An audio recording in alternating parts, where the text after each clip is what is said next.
Alhamdulillah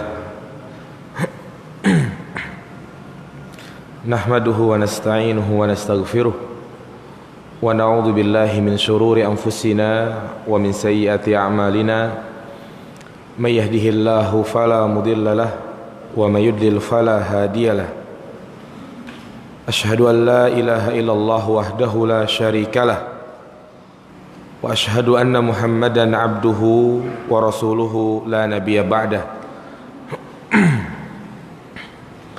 Allahumma salli ala Muhammad wa ala ali Muhammad. Qala Allah ta'ala fil Qur'anil Karim, ya ayyuhalladzina amanu taqullaha wa qulu qawlan sadida yuslih lakum a'malakum wa yaghfir lakum dhunubakum wa may yuti'illaha wa rasulahu faqad faza fawzan 'azima. Wa qala an-nabiy sallallahu alaihi wasallam, fa inna asdaqal hadisi kitabullah wa khairal hadi hadi Muhammadin sallallahu alaihi wasallam wa syarrul umuri muhdatsatuha fa inna kulla muhdatsatin bid'ah fa inna kulla bid'atin dhalalah wa kulla dhalalatin finnar. Ayyuhal ikhwah, a'azzani Allahu wa iyyakum jami'an. Bapak-bapak dan ibu-ibu serta adik-adik yang dirahmati Allah Subhanahu wa taala. Alhamdulillah, puja dan puji serta rasa syukur kita kepada Allah Subhanahu wa taala yang telah memberikan banyak nikmat dan karunia kepada kita semua, sehingga dengan nikmat-nikmat tersebut alhamdulillah kita bisa berkumpul di tempat ini, hadir di majlis yang mulia ini untuk mempelajari ayat-ayat Al-Quran dan juga hadis-hadis Nabi sallallahu alaihi wasallam.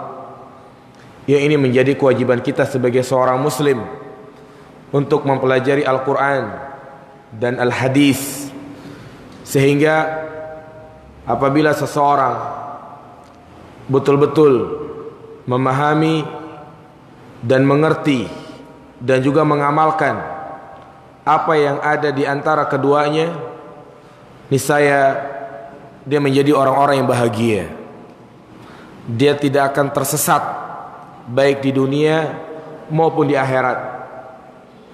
Rasulullah SAW mengabarkan, taraktu fikum amrayn lan tadillu in tamassaktum bihima kitabullah wa sunnati. Aku tinggalkan kepada kalian dua perkara yang apabila kalian berpegang teguh dengannya, niscaya kalian tidak akan tersesat selama-lamanya, yaitu Al-Quran dan As-Sunnah.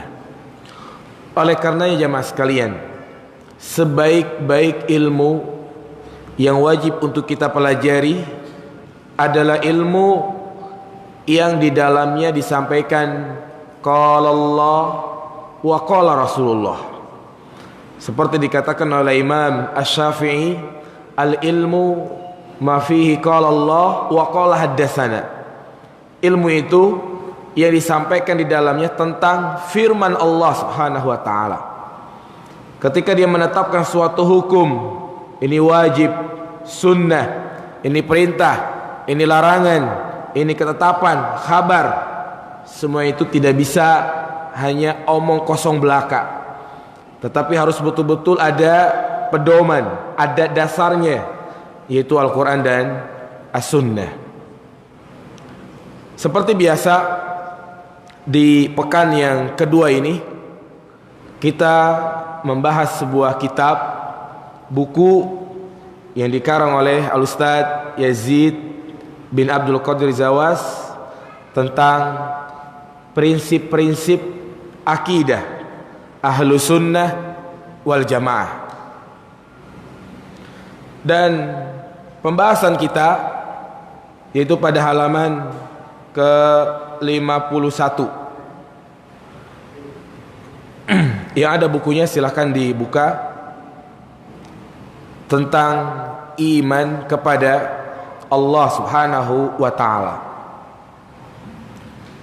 Seperti yang sudah kita singgung, pembicaraan masalah iman adalah perkara yang sangat penting. Iman adalah satu hal yang menjadi sebab diterima dan tidak diterimanya amal ibadah kita. Iman menjadi sumber kebahagiaan, sehingga Allah Subhanahu wa ta'ala memberikan kabar gembira dan juga menginfokan kepada kita, mengabarkan kepada kita bahwa di antara orang-orang yang akan mendapatkan kebahagiaan dunia dan akhirat, mereka adalah orang-orang yang beriman, orang-orang yang tidak merugi. Apa kata Allah dalam surat Al-Asr? Wal asri innal insana lafi khusrin. Demi masa, sesungguhnya manusia berada di atas kerugian. Kecuali siapa? Illal ladzina amanu wa amilus solihat wa tawasaw bil haqqi wa tawasaw bis sabr. Kecuali mereka yang beriman dan mengamalkan beramal soleh, dan orang-orang yang saling menasihati di atas kebenaran dan kesabaran. Iman seperti yang sudah kita bahas terdiri dari 5 perkara, yaitu al-qaulu bil lisan, wa i'tiqadun bil jinan, wal amalu bil arkan, yazidu bi ta'atir rahman wa yankusu bi ta'atis syaitan. Masih ingat ya, Ma? Iman itu adalah pertama al-qaulu bil lisan, ucapan dengan lisan. Wa i'tiqadun bil jinan, keyakinan di dalam hati. Wal amalu bil arkan, mengamalkan dengan anggota badan. Yazidu bi ta'atir rahman wa yankusu bi ta'atis syaitan. Iman itu bertambah dengan kita taat kepada Ar-Rahman. Kepada siapa? Allah Subhanahu wa ta'ala. Dan berkurang dengan taat kepada syaitan. 6. Pada kesempatan yang berbarokah ini, kita akan membahas tentang rukun iman yang pertama. Karena rukun iman itu yang kita ketahui bersama ada berapa? Ada 6. Al-imanu an tu'mina billah. Iman itu engkau beriman kepada Allah. Yang kedua, iman kepada malaikat. Yang ketiga, wa kutubihi, iman kepada kitab-kitab Allah. Wa rusulihi, dan iman kepada rasulnya. Wal yaumil akhir, iman kepada hari akhir. Wa tu'mina bil qadari khairihi wa syarrihi, dan yang terakhir engkau beriman kepada takdir yang baik maupun yang buruk. 6. Rukun iman ini jamaah sekalian memiliki kandungan-kandungan. Jadi setiap rukun iman ini, mulai dari iman kepada Allah, iman kepada malaikat dan seterusnya, memiliki konsekuensi-konsekuensi. Dan inilah yang insya Allah kita akan bahas. Pembahasan yang sangat dasar, pembahasan bagi para mubtadiin, pemula, agar rukun iman ini bukan hanya sekedar dihafal. Siapapun dia, ya, baik yang masih duduk di bangku SD, hatta kita semuanya apa rukun iman.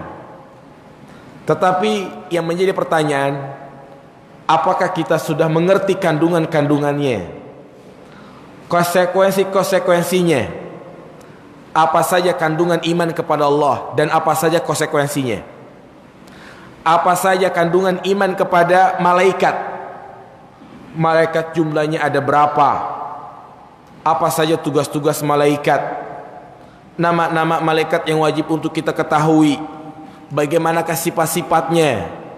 Nah, itu semuanya akan kita bahas.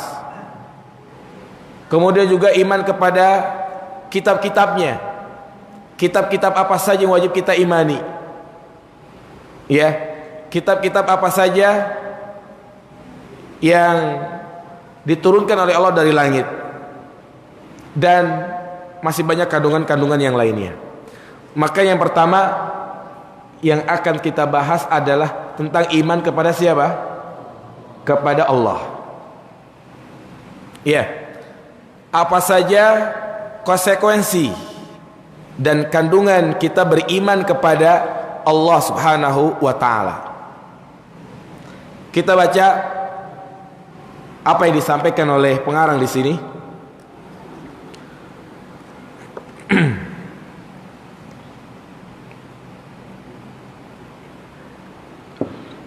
Ahlu sunnah wal jamaah beriman kepada Allah Ta'ala. Iman kepada Allah artinya meyakini dengan keyakinan yang teguh, yang tidak dihinggapi keraguan-raguan.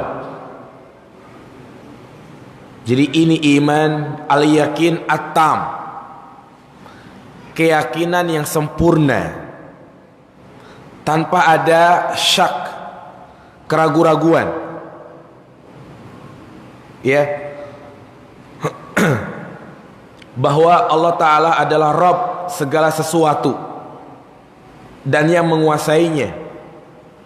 Meyakini bahwa hanya Allah lah yang berhak diibadahi dengan menyempurnakan kecintaan, kehinaan dan ketundukan kepadanya, serta meyakini bahwa Allah disifati dengan sifat-sifat yang sempurna, hanya miliknya nama-nama yang indah dan sifat-sifat yang mulia, serta Allah Ta'ala disucikan dari segala aib, kejelekan dan kekurangan. Nah, jadi ini dijelaskan secara umum. Kemudian kita akan paparkan, ya, apa saja kandungan iman kepada Allah.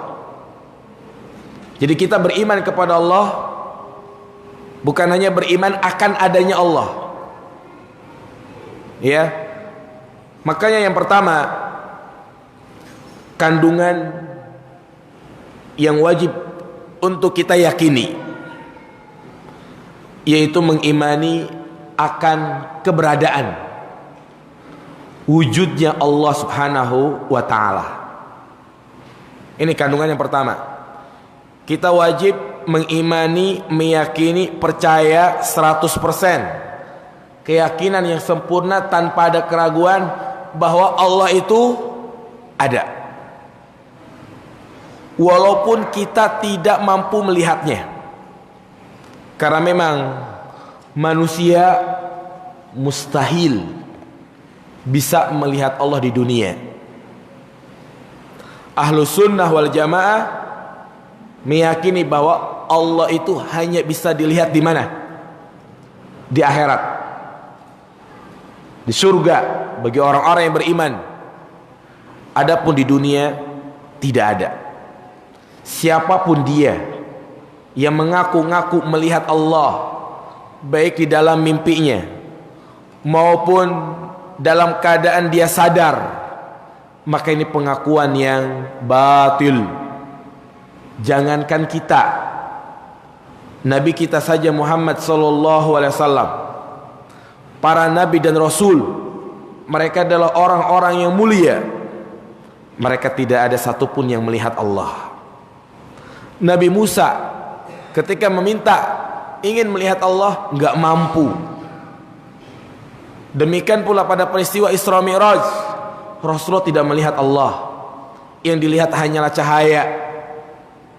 Ya, jadi jamaah sekalian, walaupun kita di dunia ini tidak melihat Allah, tetap kita wajib mengimani Allah itu ada.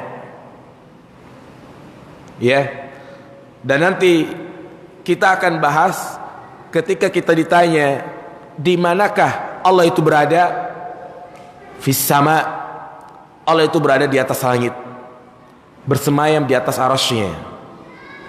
Ya, bukti-bukti yang menyatakan adanya Allah sangat banyak. Tentunya sesuatu ada, pasti ada penciptanya. Ada langit, ada bumi, ada matahari, ada bulan, ada bintang. Semua itu menunjukkan pasti ada yang membuatnya. Siapakah dia? Allah Subhanahu wa ta'ala. Ya. Dan keberadaan kita dengan keberadaan Allah berbeda. Kalau kita ada sekarang nih, kita ada di dunia ini, didahului dengan tidak ada dan diakhiri dengan tidak ada juga. 100 tahun yang lalu, apakah kita sudah ada di dunia jamaah? Tidak. Hal ata 'alal insani hinu minad dahri lam yakun syai'an madzkura. Di mana manusia itu belum ada, tidak disebut namanya. Dan 100 tahun yang akan datang mungkin kita sudah tidak ada lagi di dunia. Diakhiri dengan tidak ada. Adapun Allah Subhanahu wa ta'ala ajali. Allah ada, tidak didahului dengan tidak ada, dan tidak diakhiri dengan tidak ada. Artinya huwal awwal wal akhir. Allah yang pertama yang terakhir, tidak ada kesudahannya. Nah, ini jamaah yang pertama ya, yang wajib kita imani bahwa Allah itu apa? Ada. Dan orang yang berkeyakinan tidak ada Tuhan, tidak ada Allah, maka jelas dia terjatuh kepada keyakinan apa ini? Ateis, kekufuran. Itu orang yang tidak meyakini adanya Tuhan. Dan orang yang meyakini adanya Tuhan belum dikatakan bertauhid, belum dikatakan beriman. Karena orang yang bertauhid yaitu meyakini bahwa Tuhan itu adalah siapa? Allah. Ya. Makanya ada orang yang mengatakan si non muslim bertauhid, dia kenapa? Karena mengakui adanya Tuhan. Tidak jamaah sekalian. Pengakuan yang benar orang itu dikatakan bertauhid jika dia meyakini Tuhan yang hak adalah siapa? Allah Subhanahu wa ta'ala. Ini keyakinan yang pertama. Kandungan yang kedua yaitu mengimani rububiyah Allah Subhanahu wa ta'ala. Ya. Inilah yang disebut dengan tauhid rububiyah. Kita bahas poin yang kedua ini.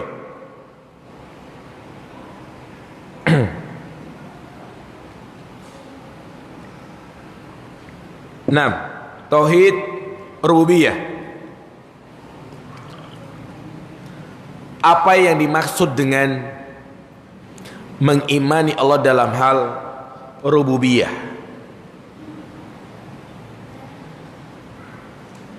Yang ini sering kita kenal di antara 3 macam tauhid. Karena tauhid yang kita dengar ada berapa jamaah? 3. Apa yang pertama? Rububiyah, uluhiyah, asma wa sifat. Tentu pembagian 3 tauhid ini berdasarkan dalil jamaah sekalian. Karena di sana ada ucapan-ucapan yang nyeleneh. Mereka katakan bahwasanya salafi membagi tauhid menjadi 3 macam. Ini tidak ada dalilnya. Bahkan ada yang lebih nyeleneh lagi. Mereka katakan bahwasanya keyakinan tauhid terbagi menjadi 3, sama saja keyakinan seperti orang-orang Nasrani, Trinitas, Tuhan Bapa, Tuhan Ibu, Tuhan Anak. Sama seperti salafi meyakini tauhid itu terbagi berapa? 3. Ini tentu ucapan yang batil jamaah. Ya. Mana dalilnya yang menjelaskan bahwa tauhid itu terbagi menjadi 3? Tentu Kalau kita mempelajari ilmu syar'i secara mendalam, maka kita akan mengenal sebuah istilah yang disebut namanya istiqra, bahwa pendalilan itu bukan hanya dari tekstual, tetapi juga kita bisa mengambil apa yang tersirat dalam dalil tersebut. Iya. Karena banyak pembagian-pembagian yang ini sifatnya dalilnya itu bukan tekstual, tapi tersirat dalam beberapa dalil. Bahkan di dalam surat yang pertama di dalam Al-Quran, surat Al-Fatihah, dari ayat pertama sampai ayat terakhir terkumpul di dalamnya 3 macam tauhid. Ya, alhamdulillahirabbil alamin. Segala puji bagi Allah yang menguasai alam. Ini tauhid apa ini? Rububiyah. Ar-Rahman Ar-Rahim, tauhid asma wa sifat. Iyyaka na'budu wa iyyaka nasta'in, tauhid uluhiyah. Nah, apa yang dimaksud dengan tauhid rububiyah? Apa yang dimaksud kita mentauhidkan Allah dalam hal rububiyahnya? Tauhid rububiyah artinya mentauhidkan segala apa yang dilakukan oleh Allah. Ya. Artinya mentauhidkan Allah dalam hal rububiyah, yaitu di mana kita mengesahkan Allah dalam perbuatannya. Ifradullah bi af'ali, mengesahkan Allah dalam hal perbuatannya. Ya, perhatikan jamaah sekalian. Apa yang dimaksud dengan mengesahkan Allah dalam perbuatannya? Artinya kita wajib mengimani bahwa Allah lah satu-satunya zat yang menciptakan kita. Allah lah zat yang memberikan rizki kepada kita, menjaga kita, memberikan keamanan, memberikan ketentraman, yang menghidupkan, mematikan, mendatangkan bencana. Semua itu siapa yang berbuat? Allah Subhanahu wa taala. Ini yang disebut dengan tauhid rububiyah. Ya, kita bisa datang ke sini, kita bisa hidup, bernapas, bergerak. Tadi pagi kita sarapan, tadi makan, bisa selamat sampai ke sini. Itu semuanya siapa yang berkehendak? Allah Subhanahu wa taala. Ini jamaah sekalian. Sehingga orang itu belum dikatakan bertauhid, tauhid rububiyah, jika dia berkeyakinan ada pencipta selain Allah. Jika dia berkeyakinan yang menurunkan hujan bukan Allah. Yang dia berkeyakinan bahwa yang membuat dia beruntung bukan Allah. Makanya ya, orang-orang yang percaya dengan jimat, orang-orang yang percaya dengan wafak raja, percaya dengan bilangan-bilangan tertentu, berarti ya orang seperti ini telah terjatuh kepada syirik apa ini? Syirik rububiyah dan juga syirik uluhiyah. Nah, kemudian dari apa tadi yang saya sebutkan, Allah lah zat yang merajai, menguasai, menghidupkan, mematikan, dikumpulkan oleh para ulama. Pokoknya itu ada 3, yaitu mengesahkan Allah bil khalqi, yaitu kita meyakini, mengesahkan bahwa Allah lah yang apa? Menciptakan. Yang kedua, wal mulki, Allah lah yang menguasai. Yang ketiga apa? Wa tadbir, Allah lah yang mengatur. Ya, jadi semuanya merucut kepada 3 pokok ini. Nah, yang pertama menciptakan, yang kedua memiliki mengerajai, menguasai, dan yang ketiga mengatur. Yang pertama ifradullahu bil khalqi ayyataqidal insanu annahu la khaliqa illallah. Mengesahkan Allah dalam hal penciptaan artinya kita wajib mengimani, meyakini di dalam hati bahwa tidak ada pencipta di dunia ini kecuali Allah Subhanahu wa taala. Dalilnya adalah surat Al-A'raf ayat 54. Allah mengatakan ala lahul khalqu wal amru. Ketahuilah hanya bagi Allah penciptaan dan semua urusan. Ya. Kalau kita belajar bahasa Arab jamaah sekalian, kita sering mendapati istilah mubtada khobar. Ya kan? Yang namanya mubtada di depan atau di belakang? Depan. Zaidun qaimun. Al masjidu kabirun. Masjid itu besar. Al masjidu apa? Mubtada. Kabirun khobar besar. Di mana-mana susunan mubtada khobar, mubtada dulu baru khobar. Iya. Ternyata kalau kita perhatikan dalam ayat ini, ala lahul khalqu wal amru. Ketahuilah baginya lah penciptaan. Ternyata mubtada itu diakhirkan. Seharusnya dikatakan ala al khalqu lahu. Mubtada duluan. Tapi ini khobar belakangan. Apa? Mubtada belakangan. Apa faedahnya jamaah sekalian? Fahadhil jumlah tufidul hasr li taqdimil khobar. Ya, inna taqdima mahaku takhir yufidul hasr. Jadi susunan kalimat ini menunjukkan pembatasan. Karena kaidahnya mendahulukan, perhatikan jamaah, mendahulukan yang semestinya diakhirkan, maka ini berfaedah pembatasan.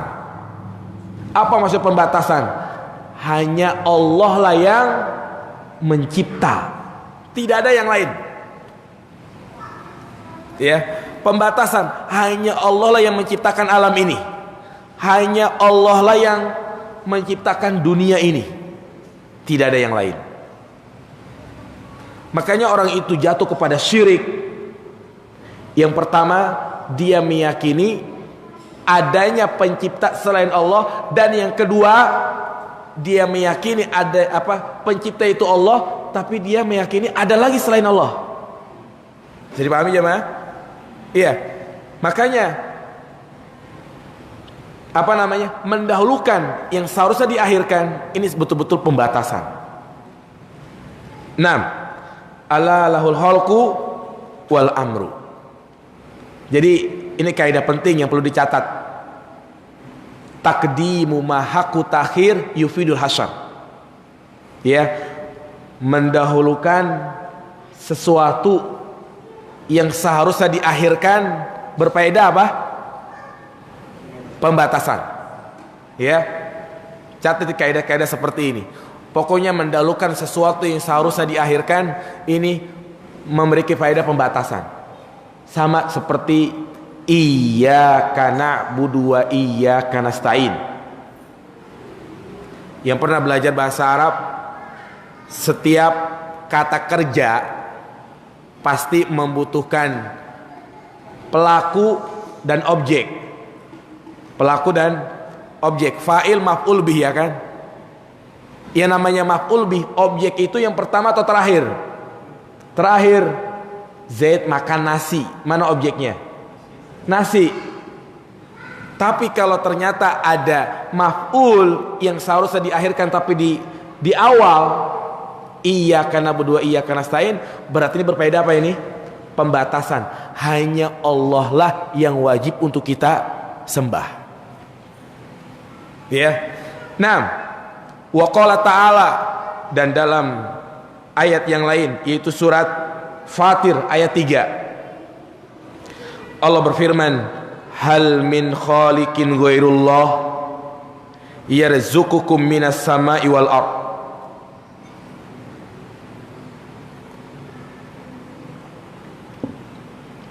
Apakah di sana ada pencipta selain Allah yang memberikan rezeki kepada kalian dari langit dan dari bumi? Allah katakan hal yarzuqukum, hal min khaliqin ghairullah, hal min khaliqin ghairullah. Apakah ada pencipta selain Allah? Ini istifham, tapi pertanyaan yang tidak butuh jawaban. Ya, istifham yang bersifat tantangan. Seperti misalnya ada jagoan mengatakan, siapa yang berani sama saya? Seperti itu. Artinya pertanyaan yang tidak butuh jawaban. Ya. Jadi ini yang pertama. Tauhid rububiyah. Pokok yang pertama kita wajib mengimani apa? Bahwa Allah lah yang menciptakan. Iya. Dan penciptaan Allah jamaah sekalian bukan hanya mengadakan sesuatu yang sudah ada. Iya.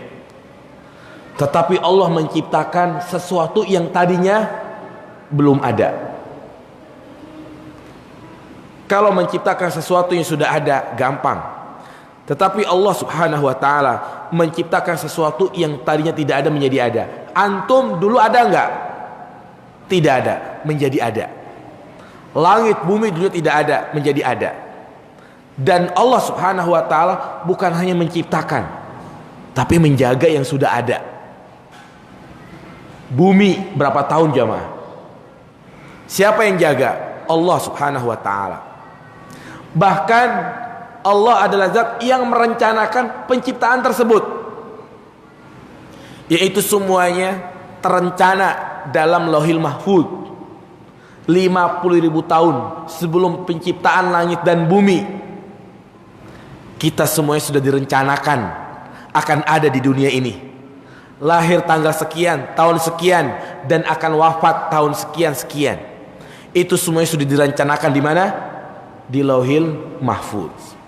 Ya, ini jadi penciptaan penciptaan yang hakiki, penciptaan yang benar. Kemudian jamaah yang dimuliakan Allah Subhanahu wa taala,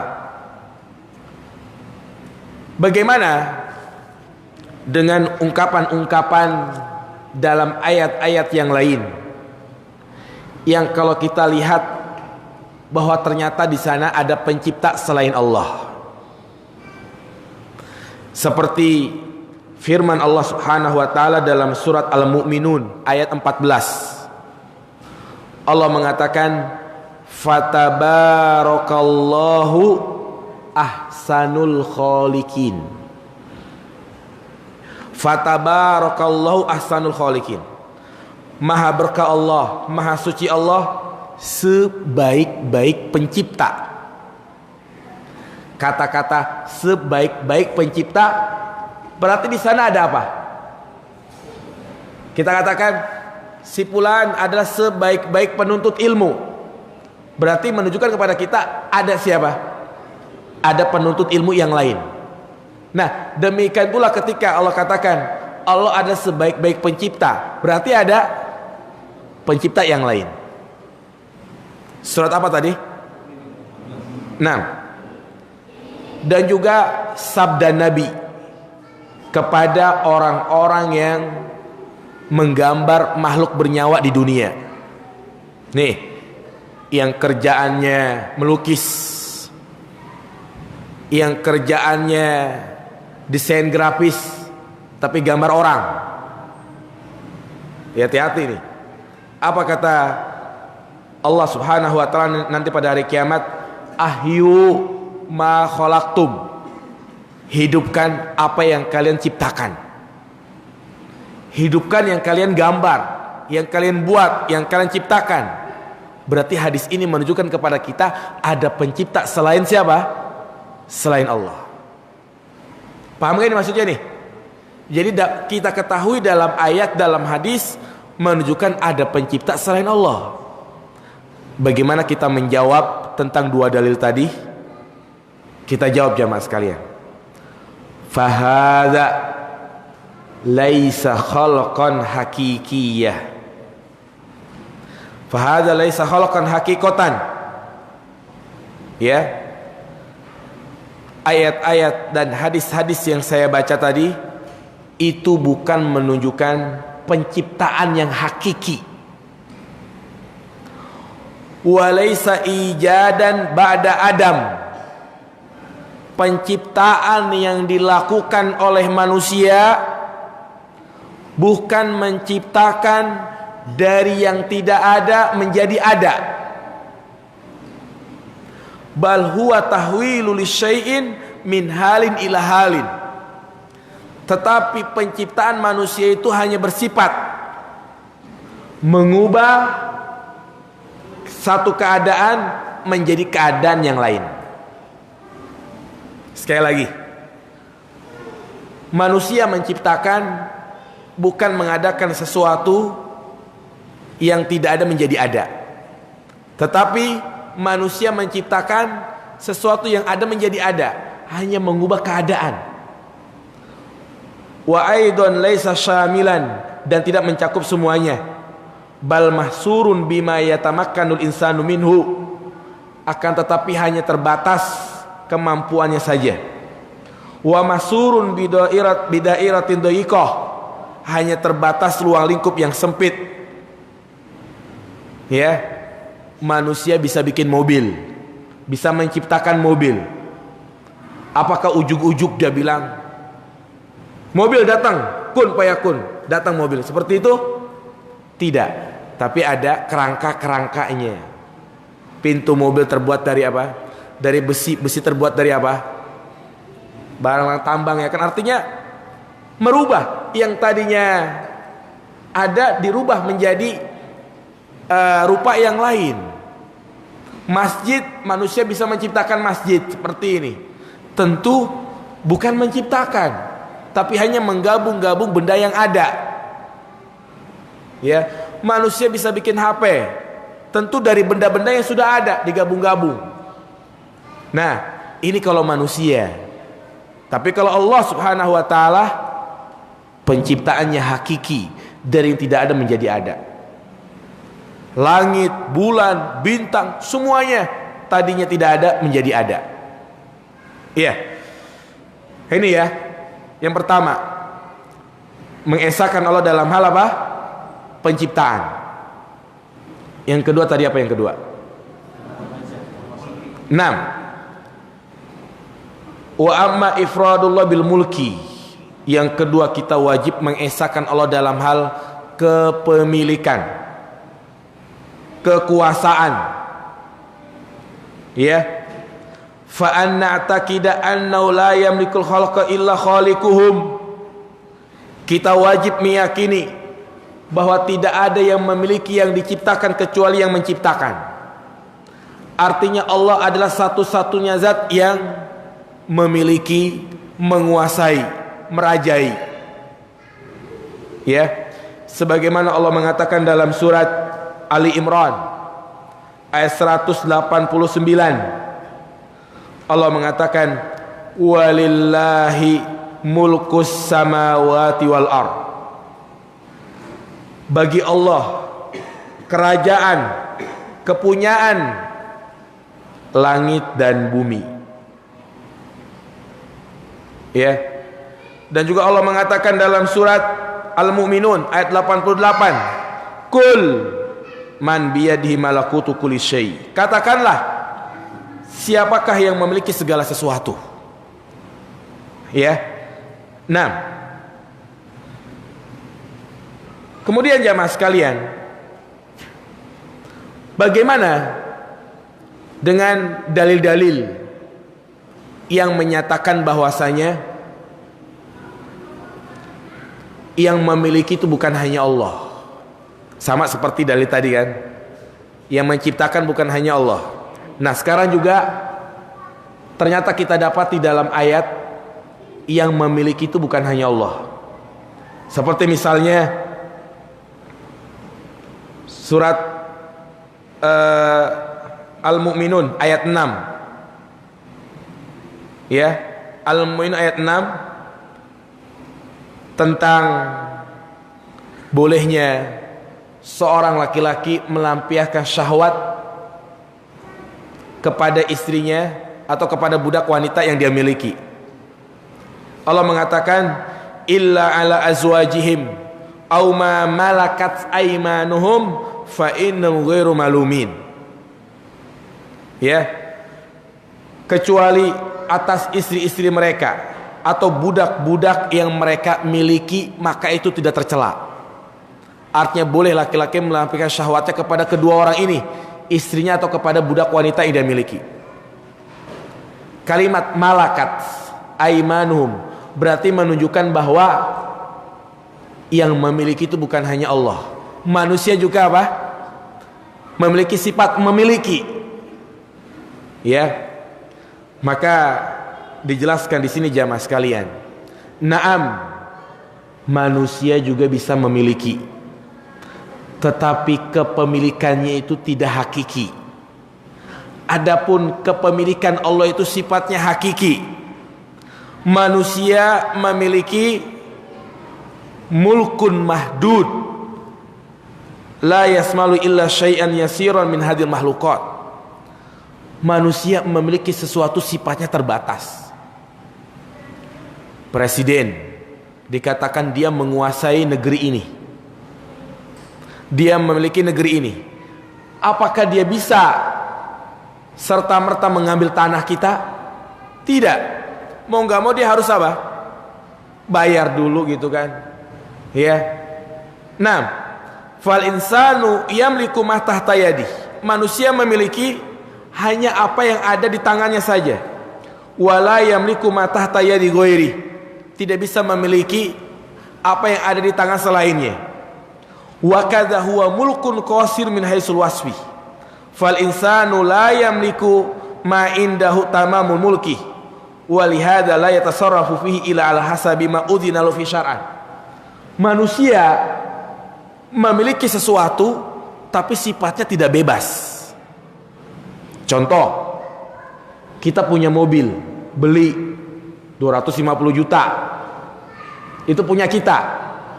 Apakah kita bebas melakukan apa saja dengan mobil kita? Tidak. Di sana ada batasan-batasan syariat. Boleh nggak kita habis beli mobil, setelah itu kita cemplungin ke sungai? Boleh nggak jamaah sekalian? Nggak boleh. Menyalahi apa ini? Syariat. Kalau kita buang harta begitu saja, berarti kita terjatuh kepada tindakan apa? Tabzir, menghambur-hamburkan harta. Ya, kita punya HP. Boleh nggak HP kita gunakan untuk melihat video-video yang tidak baik, video-video porno? Nggak boleh. Padahal kita punya apa ini? Punya HP. Jadi kita memiliki, manusia menguasai hanya pada batasan tertentu saja. Beda dengan kepemilikan Allah Subhanahu wa taala. Allah memiliki, terkadang Allah Subhanahu wa taala yang menghilangkan hal tersebut. Allah memiliki kita. Allah kapan saja mencabut nyawa kita. Ya, Allah lah yang memiliki anak kita. Kapan saja Allah berhak mengambil anak kita. Ini tauhid yang sangat penting jemaah sekalian, yang terkadang kita lalai darinya. Bahwa apa yang kita miliki selama ini jemaah, itu bukan kepemilikan yang sempurna, tapi itu semuanya adalah wadiah, titipan. Ya. Dan kita wajib meyakini bahwa apa yang kita miliki itu pada hakikatnya milik siapa? Milik Allah Subhanahu wa taala. Jika dia betul-betul mengimani masalah ini, dia mengimani bahwasanya Allah lah yang memiliki anaknya, Allah lah yang memiliki mobilnya, Allah lah yang memiliki rumahnya.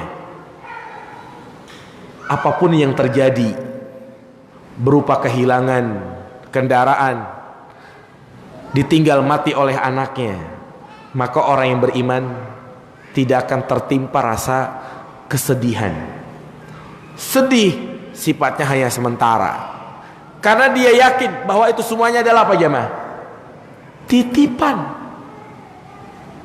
Ya, titipan. Yang namanya titipan, orang nitip barang ke kita. Yang punya barang, boleh ya dia ambil titipannya? Boleh. Kita nggak boleh melarang karena bukan punya kita. Ya, jadi kita wajib meyakini nih jamaah sekalian, segala sesuatu yang kita punya ini hanyalah titipan. Ketika orang-orang yang kita cintai meninggal, ya apa boleh buat tuh deh. Karena yang punya minta, yang punya mau ngambil. Gak boleh kita, Allah kok zalim sama saya, Allah kok gak adil, Allah begini-begini. Ya udah, maka ini orang yang tauhid rububiyahnya kuat, ya insya Allah dia tidak akan stres ketika dia mendapatkan musibah ujian. Mereka yang tertimpa bencana musibah, gempa bumi, tsunami, semua barangnya ludes, hancur, rumahnya, pilaknya, kendaraannya, ya dengan sekejap, karena Allah Subhanahu wa taala yang memiliki itu semuanya. Ya, ini yang keberapa? Yang kedua. Yang ketiga, apa yang ketiga? Mengatur. Yang mengatur.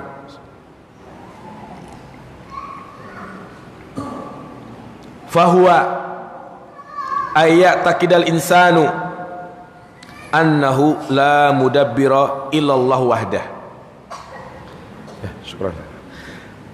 Di mana kita wajib mengimani bahwa la mubaddira illallah wahdah, tidak ada yang mengatur kecuali Allah Subhanahu wa taala. Ya, sebagaimana Allah mengatakan dalam surat Yunus ayat 31 sampai 32.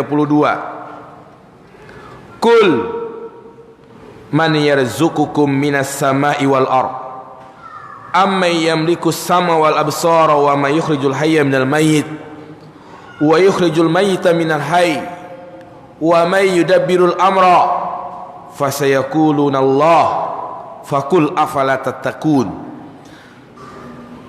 Katakanlah, siapakah yang memberikan rizki kepada kalian dari langit dan dari bumi?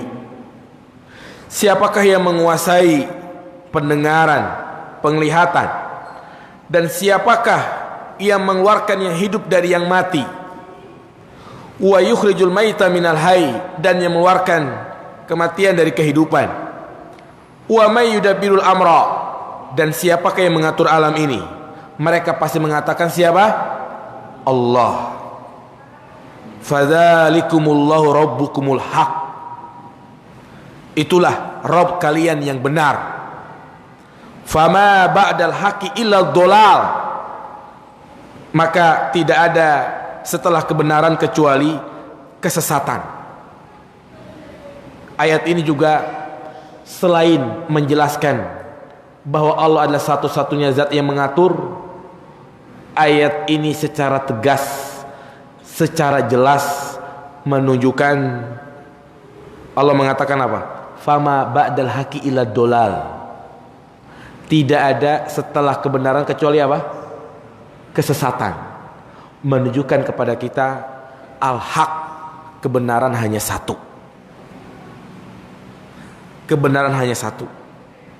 Ya. Selainnya semuanya sesat. Kebenaran jelas satu. Adapun yang masih abu-abu sesat. Iya. Apa pelajaran penting dari kebenaran itu? Satu, jamaah sekalian, ini kadang ada orang yang sombong, ya, tatkala kita menjelaskan kebenaran, tatkala kita menjelaskan inilah jalan yang hak, tatkala kita menjelaskan inilah pengajian yang wajib untuk kita hadiri, tanpa pikir panjang dia mengatakan, emang ente doang yang bener, ya kan? Emang ente doang yang bener, sok bener gitu kan? Maka orang yang mengatakan seperti ini, inilah bentuk kesombongan, jamaah. Kenapa? Karena yang namanya sombong bukan hanya meremehkan manusia, tapi yang namanya al-kibr, batarul haq, yaitu dia menolak kebenaran dengan mengatakan kalimat-kalimat seperti itu.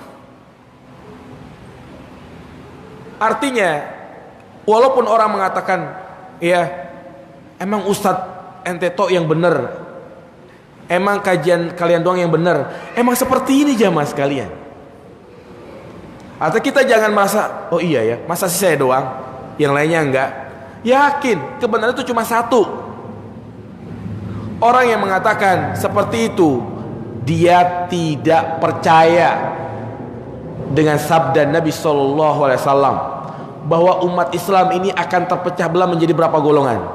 73 golongan, semuanya di neraka, kecuali siapa? Satu. Siapa? Al-jamaah. Jadi harus mantap dengan hidayah yang kita miliki sekarang ini, jamaah. Jadi jangan ada keraguan-raguan, ya. Ketika kita disampaikan kalau ngaji itu harus jelas siapa ustadznya. Jangan kita punya prinsip, ya, ngaji di mana aja, yang benar kita ambil, yang salah kita tinggalkan. Maka ini kaidah yang tidak benar, jamaah. Bagaimana mungkin kita bisa memahami kebenaran, wong kita sendiri adalah orang yang jahil, ya. Jadi ini Allah mengatakan fama ba'dal haqqi illa dhalal. Tidak ada setelah kebenaran kecuali kesesatan. Kebenaran cuma satu. Adapun yang lainnya, apa kata Nabi? Apa kata Allah Subhanahu wa taala? Qul hadi sabili, inilah jalanku. Janganlah kalian ikuti jalan-jalan yang lain. Wala tatabi'us subul. Berarti kebenaran cuma satu, kesesatan banyak atau sedikit? Banyak. Ya. Jadi ini keimanan yang ketiga. Wajib mengimani bahwasanya Allah lah yang mengatur siang, malam.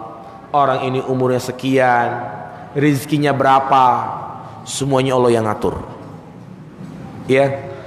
Dan para ulama menjelaskan pengaturan Allah itu ada dua, at-tadbir al-kauni, yang kedua at-tadbir asy-syar'i. Apa yang dimaksud dengan tadbir kauni? Pengaturan secara kauni. Pengaturan secara apa? Kauniyah. Yaitu pengaturan yang sifatnya duniawi. Ya, seperti misalnya ada siang, ada malam, ada hidup, ada mati, kaya, miskin. Ini semuanya sudah diatur oleh Allah Subhanahu wa taala. Atau yang kedua adalah syar'i. Apa maksudnya syar'i? Artinya itulah yang kita pelajari dalam Al-Quran. Ada yang halal, ada yang haram, ada yang sunnah, ada yang wajib, ada yang boleh, ada yang gak boleh. Ini makanan halal, ini makanan haram, bangkai haram, babi haram, ya. Itu semuanya bagian dari pengaturan Allah, tapi sifatnya apa? Syar'i. Semua itu Allah yang melakukan. Ya.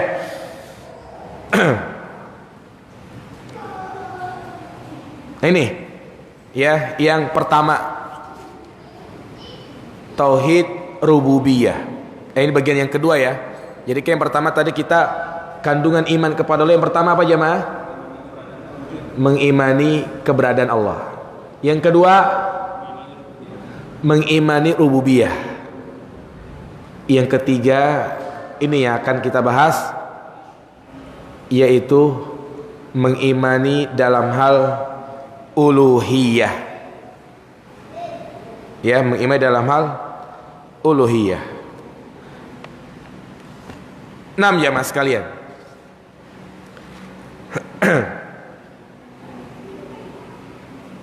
Rububiyah, tauhid rububiyah yang tadi kita jelaskan, meyakini Allah yang menciptakan, meyakini Allah yang mengatur, meyakini Allah yang memiliki.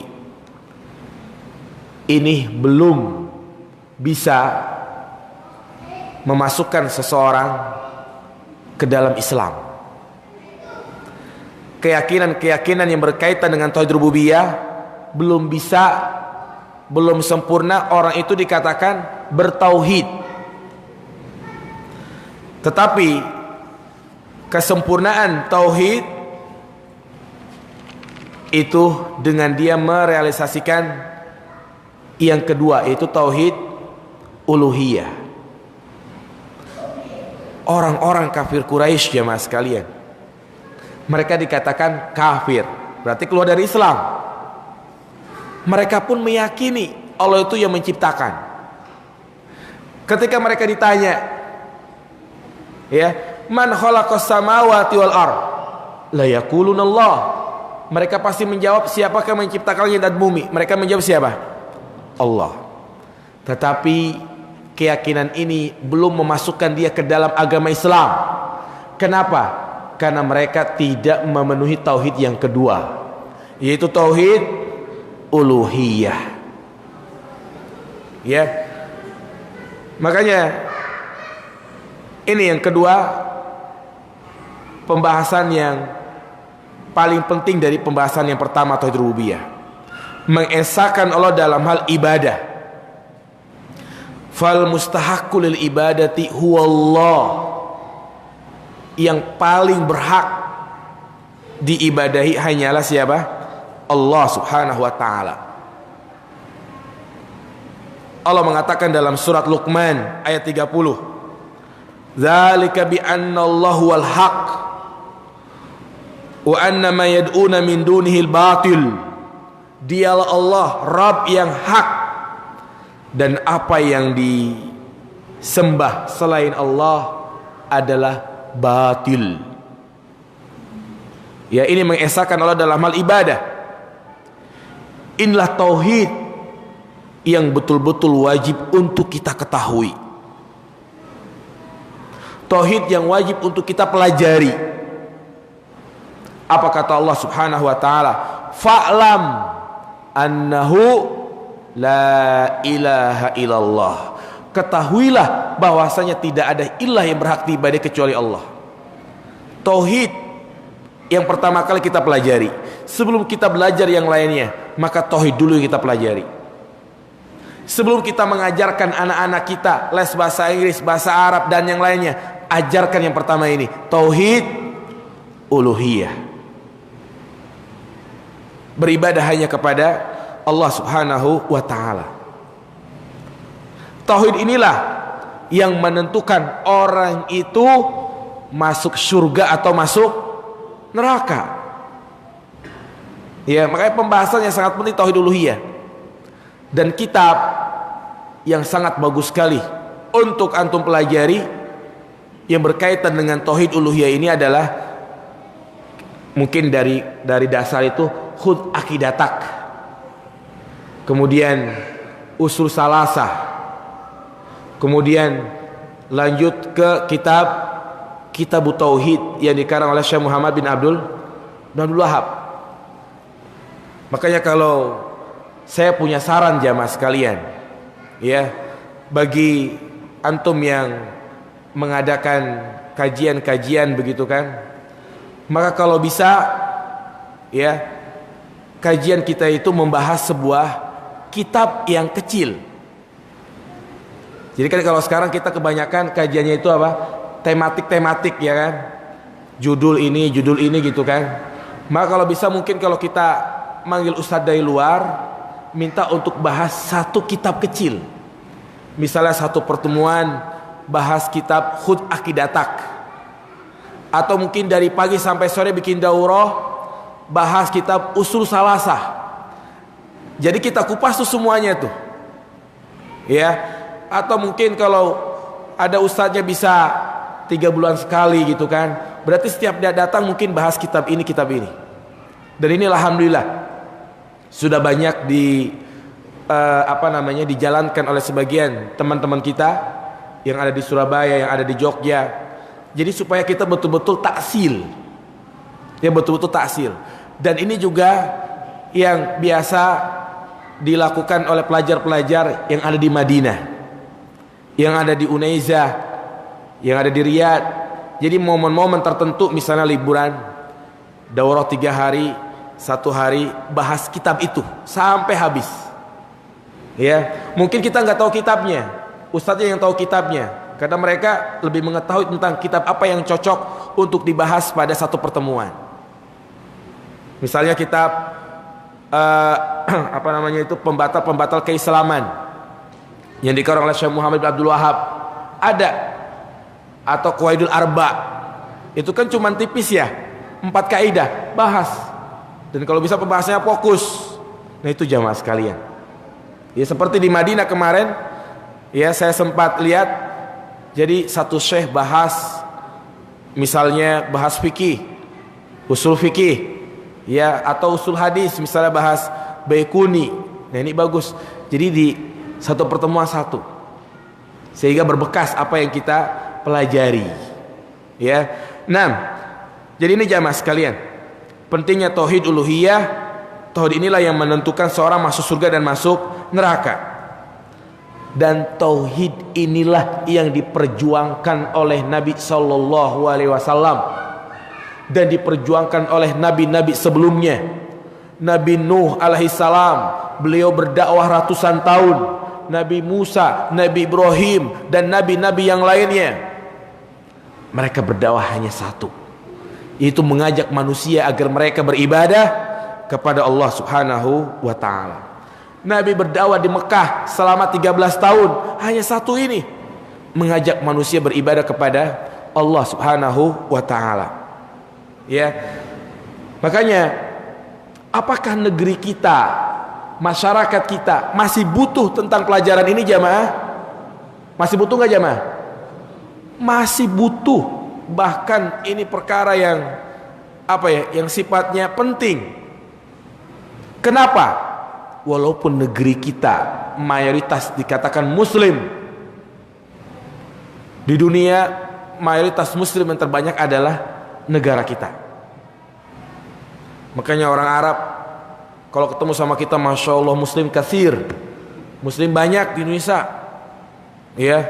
Tetapi kalau mereka kesini nangis, sedih, naudzubillah, masya Allah, ya. Melihat penampilan wanita tidak mencerminkan seorang muslim. Jauh 80 derajat dengan keadaan wanita yang ada di negara mereka. Ini namanya perempuan tertutup badannya, tubuhnya. Kesini ke atas ngelihat, ke bawah juga ngelihat, ya, bingung mereka. Udah perbanyak istighfar, itu kan. Ya mas kalian, muslim tapi seperti itu, muslim tapi masih melakukan praktek-praktek kesyirikan, mengagungkan kuburan, mendatangi kuburan meminta-minta, masih percaya dengan jimat, sedekah bumi, sedekah laut, mengarung sesajen, tabaruk dengan kerbau. Ini jamaah sekalian, muslim bukan mereka, muslim tetapi ya seperti itu, ya. Jadi jamaah sekalian, wajib untuk kita mempelajari apa ini? Kitab Tauhid. Dan ini juga akidah Ahlussunnah wal Jamaah, ini berkaitan dengan tauhid. Ya, ini pembahasannya artinya ya seperti ini, berkaitan dengan masalah ibadah. Wajib darurat untuk kita membahas masalah tauhid. Jenuh, bete, ya memang seperti itu, harus kita lawan. ujian. Ulama-ulama terdahulu, para asatizah, mereka ilmunya subhanallah luar biasa. Mereka melalui masa-masa menuntut ilmu seperti itu. Bosen, jenuh, bete, kadang ustadznya monoton, ya kan, syekhnya monoton, nggak ada lucunya. Emang belajar mau ngapain? Ya, ini kadang-kadang, waduh, ini bagus nih ada ustadz. Kenapa emang? Kalau nyampein nggak ngantuk. Jadi patokan ustadz bagus itu kalau nyampein nggak ngantuk. Ustadznya bagus diundang lagi ya, emang kenapa? Enak, bikin jamaah ketawa. Ya, jadi ini jamaah sekalian. Artinya gimana kita akan mendapatkan ilmu yang berkah, ilmu yang bermanfaat? Wong cara belajarnya seperti itu. Ya, jadi pelajari kitab tauhid jamaah sekalian. Dan harus sabar. Catat. Ketinggalan, berusaha untuk mencari tahu, untuk menyempurnakan catatannya. Ya. Dan sekalinya kita selesai pembahasan kitab tauhid, insya Allah kalau kita mempelajari lagi sama semuanya. Itulah kesalahan kita dalam belajar. Tidak, apa ya artinya? Tidak dimanage, tidak sistematis. Ya, tidak dicatat. Sehingga bertahun-tahun dia hadir di majelis ilmu, ya dapatnya ngalor ngidul setengah sini sana sini gitu kan. Enggak mungkin, enggak sempurna. Ya. 6. Jadi tauhid uluhiyah ini adalah perkara yang sangat penting. Tujuan penciptaan jin dan manusia. Wa ma khalaqtul jinna wal insa illa liya'budun. Tidaklah aku ciptakan jin dan manusia melainkan untuk beribadah.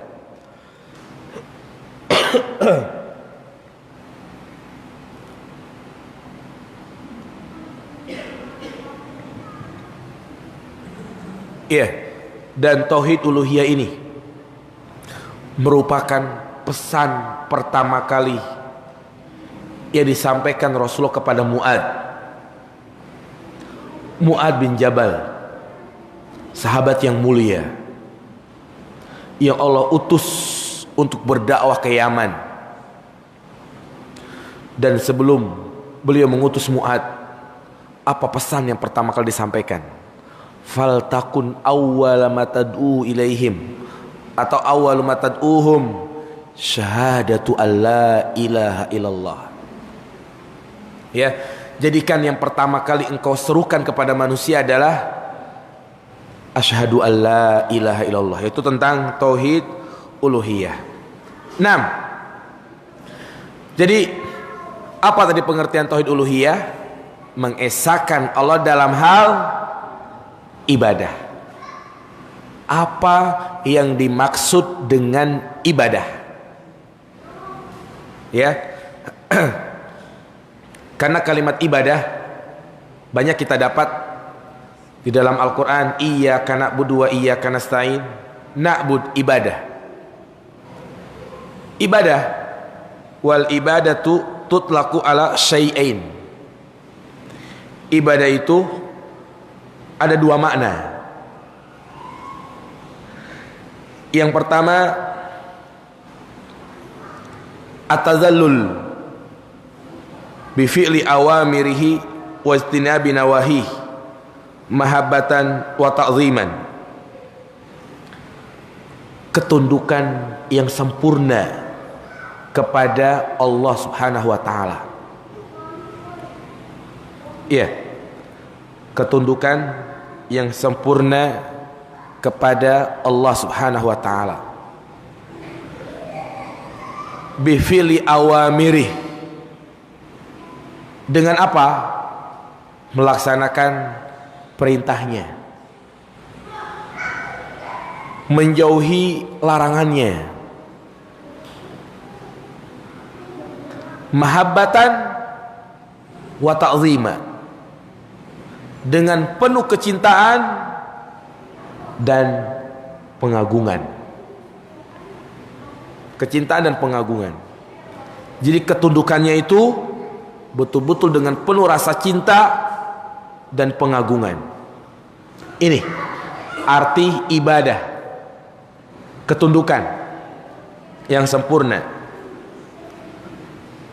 Artinya kedudukan yang sempurna, dia harus mendahulukan dari segala-galanya. Contoh misalnya, dia dikatakan betul-betul beribadah kepada Allah, lebih mendahulukan Allah ketika dia sedang bekerja, lagi asik bekerja gitu kan, desain atau apa gitu ya, tiba-tiba mendengar panggilan Allah, hayya ala sholah, maka kedudukan yang sempurna, dia tinggalkan pekerjaan itu, dia menuju masjid mengerjakan sholat berjamaah. Tapi kalau masih ada nanti itu tanggung, belum beres ya, atau nanti dulu masih ada banyak WA konsumen mau beli, hingga diakhirkan sholat berjamaah selesai, baru dia kerjakan jam setengah satu, jam satu misalnya, tunduk, tapi ketundukannya kurang apa ini? Kurang sempurna. Ini ketundukan yang sempurna, lebih mendahulukan hak-hak Allah daripada hak-hak manusia. Seorang istri lebih mendahulukan perintah Allah daripada perintah suaminya. Suaminya bilang, "Neng, kamu kalau keluar kalau bisa gak usah pakai jilbab biar kelihatan cantik." Ini perintah suaminya. Tetapi Allah tidak memberikan seperti itu. Maka dia lebih mendahulukan ketundukannya kepada siapa? Allah Subhanahu wa taala. Ya, jadi sekali lagi, ini mana ibadah yang pertama, yaitu ketundukan yang sempurna dengan apa? Melaksanakan perintahnya, menjauhi larangannya dengan penuh rasa cinta dan pengagungan. Adapun mana yang kedua? Mana ibadah yang kedua adalah al-muta'abbad bihi. Ibadah, ya, dikatakan ibadah adalah mana yang kedua ini ya? Nama dari ibadah itu sendiri. Nama dari ibadah itu sendiri. Seperti misalnya sholat, ibadah bukan? Ibadah. Puasa, ibadah. Zakat, ibadah. Jadi pengertian yang kedua, ibadah juga biasa disebut nama dari ibadah tersebut, apa dari ibadah itu. Inilah yang paling bagus yang disampaikan oleh Syekhul Islam Ibn Taimiyah. Apa kata beliau? Ismun jami'un likulli ma yuhibbuhullah wa yardah minal aqwal wal a'mal al-zahirah wal batinah. Ibadah itu adalah sebuah nama dari sebuah nama yang mencakup segala sesuatu yang dicintai dan diridhoi oleh Allah Subhanahu wa taala. Pokoknya semua yang dicintai dan diridhoi oleh Allah itu adalah ibadah. Salat dicintai oleh Allah, 6 ibadah. Senyum ibadah. Membantu orang lain itu adalah ibadah. Baik perkataan, perbuatan yang nampak maupun yang tersembunyi. Nah, maka dari pengertian ini jamaah sekalian, bahwa ibadah itu terbagi menjadi 3. Ya, dari pengertian ibadah yang disampaikan oleh Ibnu Taimiyah, ibadah terbagi 3. Ada ibadah hati, ibadah badan, dan ibadah lisan. Apa yang pertama jemaah? Ibadah hati.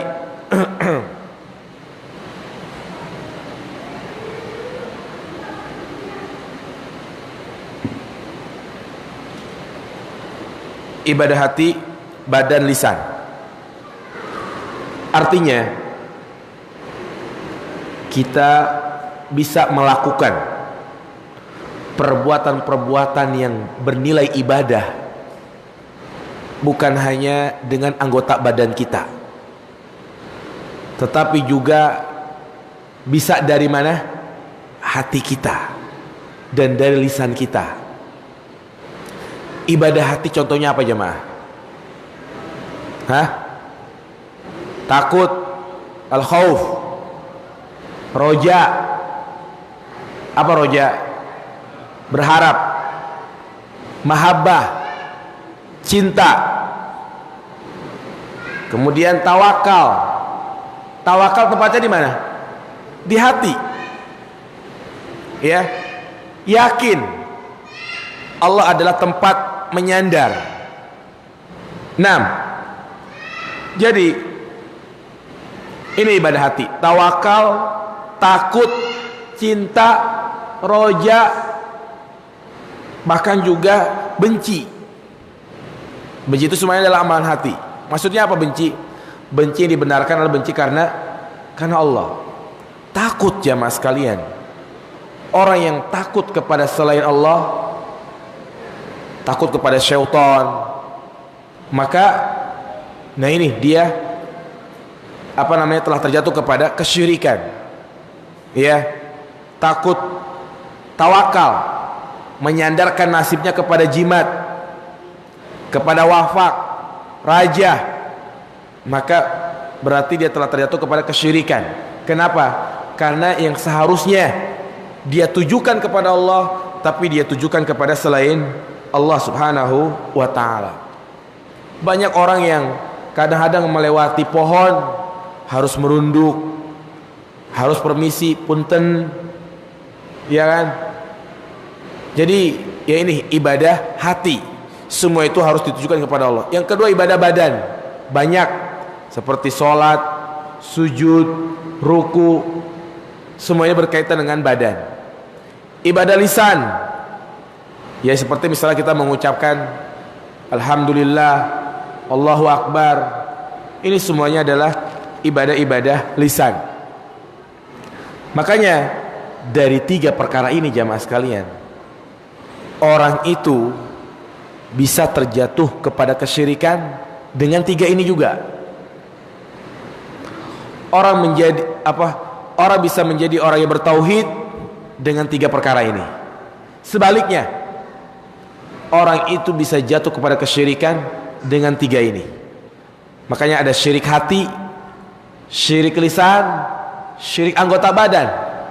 Syirik hati takut kepada selain Allah, tawakal kepada selain Allah, maka ini semuanya syirik hati. Syirik anggota badan seperti dia meminta-minta kepada selain Allah, tabaruk kepada zat-zat ataupun media-media yang tidak dibenarkan, tatayur, semuanya itu adalah syirik. Ya. Jadi ini ya secara singkat tentang tauhid uluhiyah. Adapun antum yang ingin memperdalam tentang tauhid uluhiyah ini, maka pelajari kitab At-Tauhid yang dikarang oleh Syekh Muhammad bin Abdul Wahab. Itu bagus sekali. Kenapa? Karena dalam kitab tersebut bab pertama, kedua, ketiga disampaikan tentang pentingnya tauhid, keutamaan tauhid, keistimewaan tauhid. Baru setelah itu dijelaskan tentang bentuk-bentuk kesyirikan, mulai dari tamimah, khauf, kemudian tatayur, semuanya dibahas. Jadi penting untuk kita pelajari kitab tersebut. Saya kira cukup jamaah sekalian. Sudah 1 jam lewat ya. Jadi ingat, kandungan iman kepada Allah yang sudah kita bahas ada berapa? 3. Yang pertama, iya, wujudnya Allah. Yang kedua, rububiyah uluhiyah. Yang keempat nanti asma wa sifat. Saya sudah bahas, persiapkan tentang masalah asma wa sifat. Itu ada 7 kaidah. 7 kaidah memahami asma wa sifat.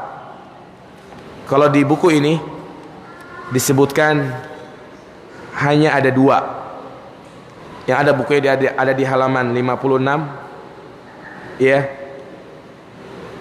Hanya ada 2. Tapi nanti kita akan sebutkan ada berapa?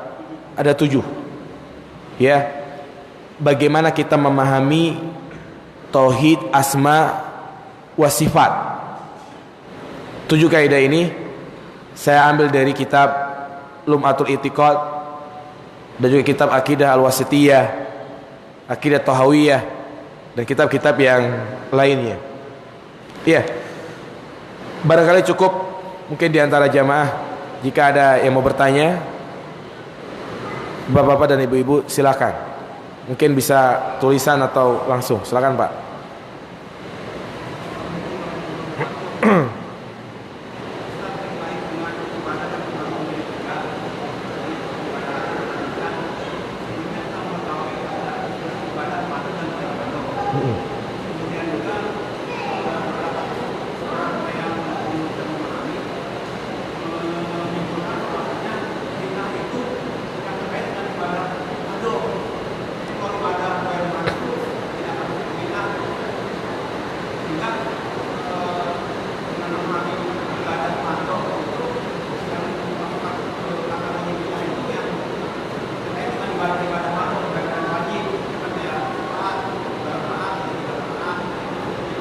Iya.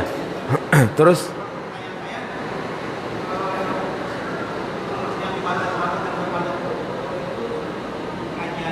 seperti apa? Iya.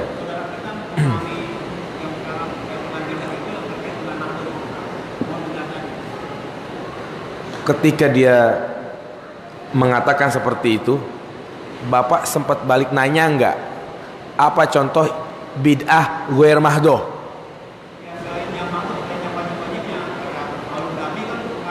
Oh gitu.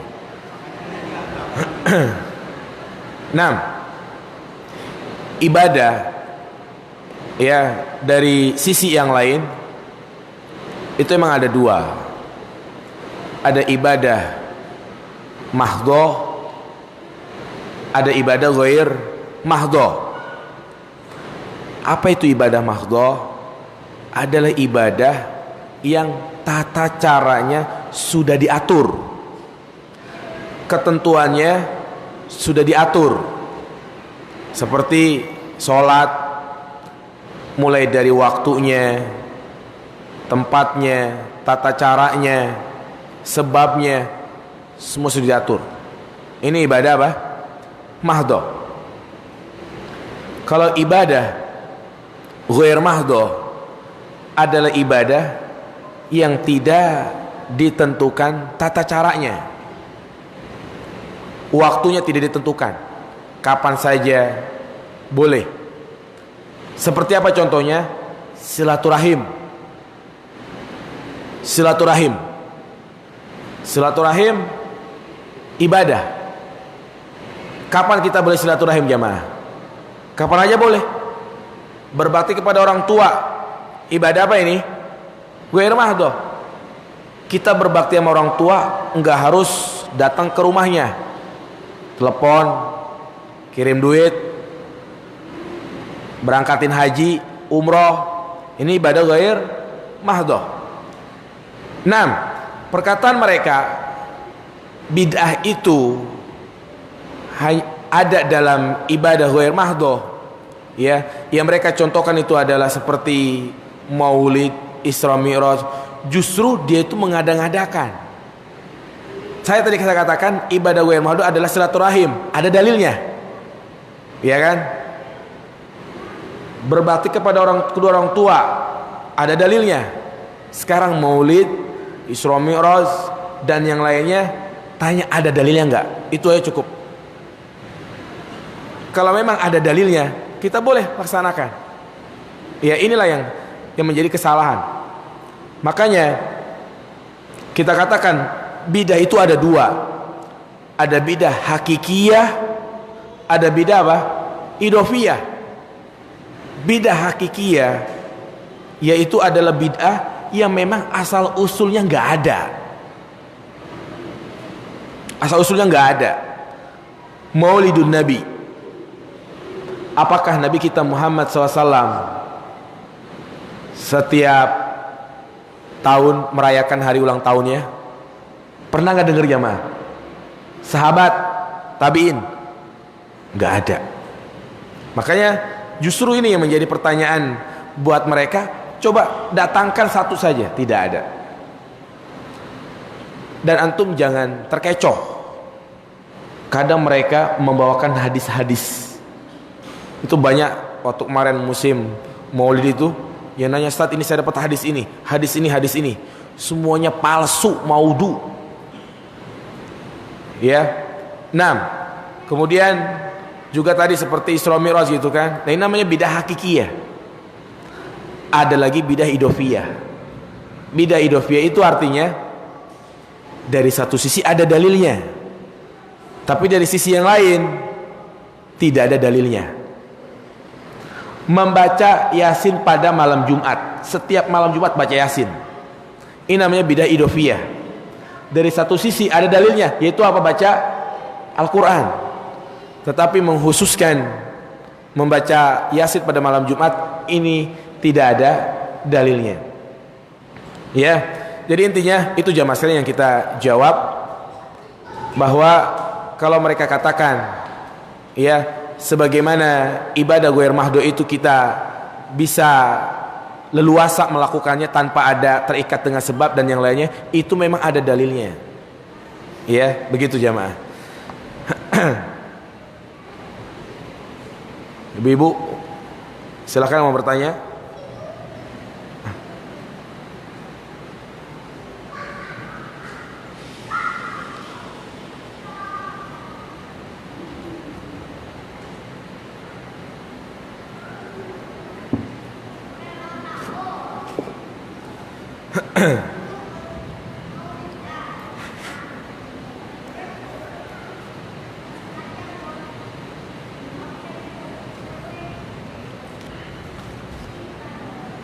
Iya, tidak ada ya. 6. Jamaah yang dimuliakan Allah Subhanahu wa taala. Inilah pembahasan-pembahasan yang sangat penting untuk kita pelajari, terus kita murojaah, karena ini akan menjadi sebab keselamatan kita baik di dunia maupun di akhirat. Dan nasihat saya, teruslah semangat untuk belajar. Belajar dan belajar. Ketika kita memiliki waktu yang senggang, maka hadirlah majlis-majlis ilmu. Dan juga yang kedua, jangan sembarangan kita hadir di majlis ilmu. Karena yang namanya ilmu itu sesuai dengan siapa yang membawanya, siapa yang mengajarkannya. Buang jauh-jauh prinsip, kita hadir kajian di mana saja, kalau benar kita ambil, kalau salah kita tinggalkan. Ini yang membuat kita terkena banyak syubhat. Ini yang menggoyangkan keimanan kita. Ini yang membuat kita futur. Ini yang membuat kita ragu-ragu. Siapa kita? Kadang kita belum bisa baca kitab, belum pernah belajar, kita belum punya filter untuk menyaring mana yang benar, mana yang salah. Kemudian juga yang ketiga jamaah sekalian, hendaklah kita dalam belajar ini harus betul sungguh-sungguh dan harus pintar dalam mencerna ilmu, ya, bermodalkan kesungguhan, kemudian juga semangat, keinginan yang kuat. Jangan berleha-leha. La yahsulul ilm illa bita'ab. Ilmu itu tidak akan didapat kecuali dengan rasa capek. Orang yang baca buku sambil tiduran, baca buku hanya sebagai penghantar tidur, karena susah tidur baca buku, dengar kajian hanya sekedar penghantar tidur, maka dia tidak mendapatkan apa-apa. Jadi kalau kita baca buku, duduk rapi, siapkan pulpen, siapkan buku. Kalau kita dengar kajian, siapkan pulpen, siapkan buku. Kita ikuti dari awal. Ya, ini jamaah sekalian, agar ya ilmu itu mengakar dalam hati kita. Dan jangan jadikan kajian itu hanya pilihan yang kedua. Daripada di rumah ngapa-ngapain, kajian aja. Justru kita nomor satukan. Berikan ruang di dalam hati kita untuk bisa hadir di majlis ilmu. Seperti halnya kita memberikan ruang dalam hati kita setiap pagi jam 7 kita berangkat kerja. Bisa dipahami jamaah? Kadang kajian itu, waduh di rumah ngapa-ngapain, kajian aja yuk. Ya, kalau masih seperti ini hanya baru paksaan, dia belum menikmati. Tapi jadikan kita hadir kajian itu seperti kita berangkat kerja, punya jadwal khusus, punya waktu khusus. Jam 6 mandi, siap-siap, pulang sore, berangkat pagi pulang sore, seperti itu. Demikian pula kajian. Kalau memang antum ada waktu di hari Minggu, udah khususkan, dahulukan dari segala-galanya. Ya, kalau punya jadwal kajian cuma seminggu sekali, ya sudah, sekali itu didahulukan. Kajian nomor 1, kondangan nomor 2, acara keluarga nomor 2. Kalau kita masih artinya udah punya jadwal kajian cuma 1 minggu sekali, hari Minggu pada zuhur di sini misalnya. Tapi kalau ada kondangan, dia punya kondangan gitu kan, artinya tidak masalah antum pergi walimahan gitu kan, ya yang wajib untuk memenuhinya. Tetapi ya ini tadi saya sampaikan, berikan ruang untuk bisa hadir di masjid ini itu dalam hati kita. Kalau kita tidak memberikan ruang, maka hadir di masjid itu sebagai sampingan saja. Nah, demikian. Subhanakallahumma wa bihamdika asyhadu an la ilaha illa anta astaghfiruka wa atubu ilaik. Assalamualaikum warahmatullahi wabarakatuh.